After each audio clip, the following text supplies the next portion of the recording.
Yan, isang magandang araw sa atin mga kababayan, mga kasulid, maligayang pagbabalik sa ating channel. Mga kababayan, katulad nga po ng inyong nakikita ngayon kagad dyan sa ating picture na yan, ayan po yung balita, no? From Senate heat to storm relief, sabi dito, no?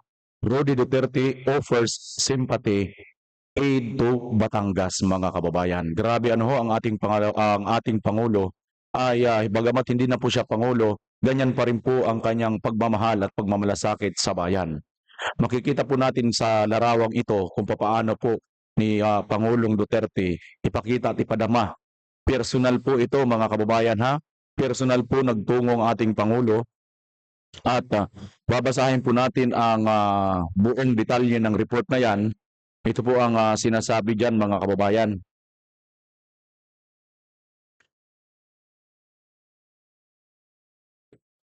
Sa pong pambihirang pagkakataon ito na magkaroon po tayo ng ganitong panoorin or tanawin mga kababayan sapagkat hindi na po siya pangulo ngunit ang kanyang pagmamalasakit ay nananatili pa rin po para sa ating mga kababayan na mga kapwa natin Pilipino. Former President Rodrigo Duterte has offered his sympathies to the families who lost loved ones during the onslaught of Storm Christine last week. The former leader traveled to Batangas on Tuesday to personally express condolences to the bereaved families accompanying the former president was the team of Vice President Sara Duterte. Yan mga kababayan ang ayon dito sa report. No ho? Ayan. Inyo po mababasa ang report dyan patungkol nga po dito. Kasama po siya, sinamahan po siya ng mga team po ni Vice President Sara Duterte. So mga kababayan, mayroon po itong video. Yung video po inyong mapapanood ay medyo nakakalungkot po ano ho. Ito pong pangyayari na ito at makikita po natin kung paano po dumalaw ang ating Pangulong Duterte. Kahit hindi na po siya Pangulo ngayon, ganyan pa rin po niya pinapahalagahan ang ating mga kababayan. So ito po, tatanggalan ko lang po ng music ang video na ito sapagkat baka ano po tayo sa copyright. Mga kababayan, tunghayan po ninyo ang Pangulong Duterte sa pagbisita niya po dyan sa Batangas. Ito po ang video.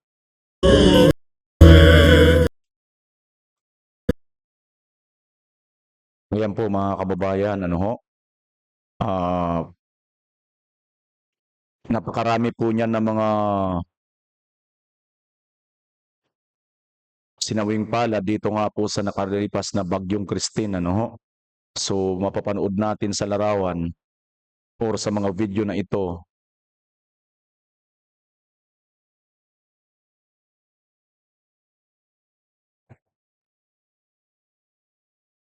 ang buod na pagmamahal, pagmamalasakit, pakikiisa, pakikiramay, taos-puso ng ating Pangulong Duterte. Hindi po ito basta kayang gawin mga kababayan nang walang puso at walang pagmamalasakit sa kapwa. Unang-una, hindi na po siya Pangulo ngayon. Pero nagawa pa rin po niya yan, mga kababayan. Isa pang napakagandang tanawin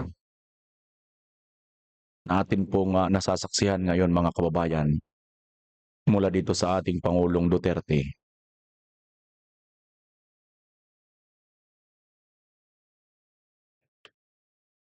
Isipin nyo mga kababayan na galing pa po siya ng Senado at ito ay kanyang personal na binisita dyan sa kabila ng matanda na siya, hirap na po talaga, no?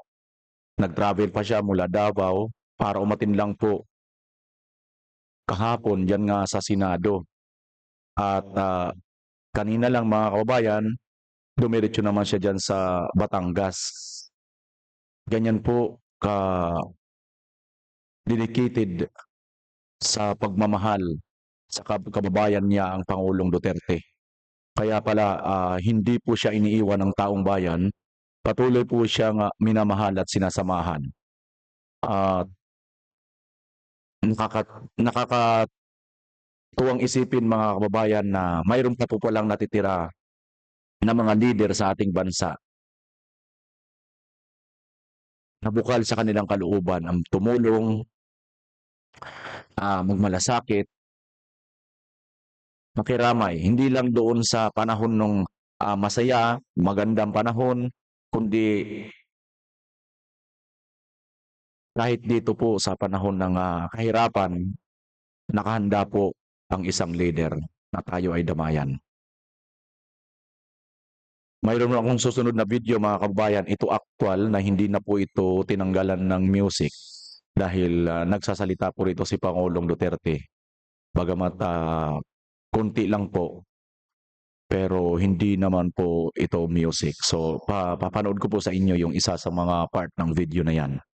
Actually marami po ito mga video mga kababayan, hindi ko na po pinakita sa inyong lahat. Pero yan kasi may music yan, so yan po yung lahat, no? Tingnan niyo po ito mga kababayan.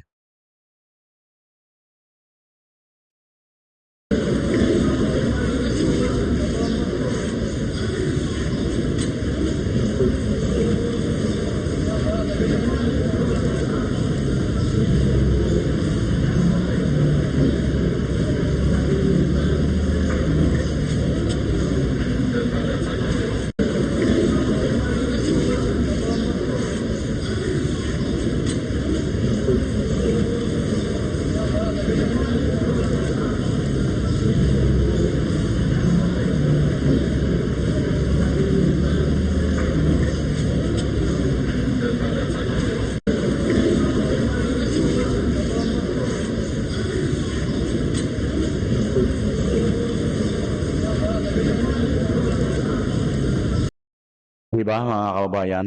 Yan po ang tunay na leader at hindi po plastic at hindi pa kunwari ang pakikipadalamhati, pakikiisa sa kalungkutan na nadarama sapagkat marami po silang mga mahal sa buhay ang pumanaw po sa nakalipas nitong bagyong Christine. So, no wonder mga kababayan na si Pangulong Duterte kahit matanda na, kahit hirap na, no, nakikita na ng tao na hindi niya na kaya in terms of physical sa katawan dahil sa kanya nga pong katandaan. Ngunit patuloy pa rin po siya na ini-insist ng taong bayan na sana siya pa rin ang ating Pangulo.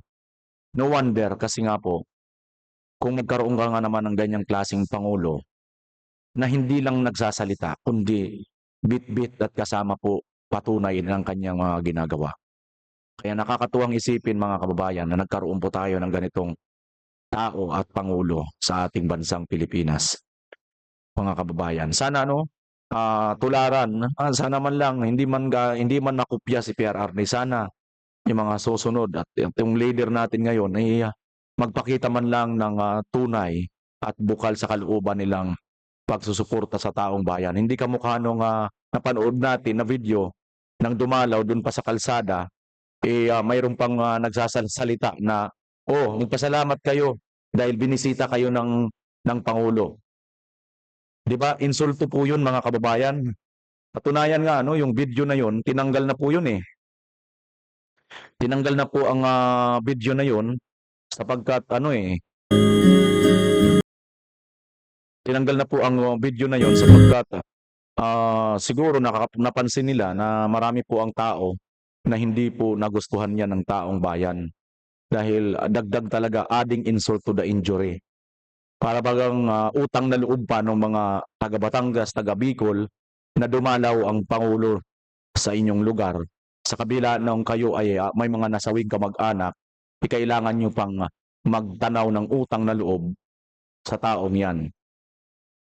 Sa kabilang banda naman, mayroon tayong katulad ni Tatay Digong na bukal sa kalooban, bukal sa puso, na talagang, ayan mga kababayan. 'Di ba? So, nakaka-enjoy. Nakaka-enjoy panoorin, nakakataba ng puso.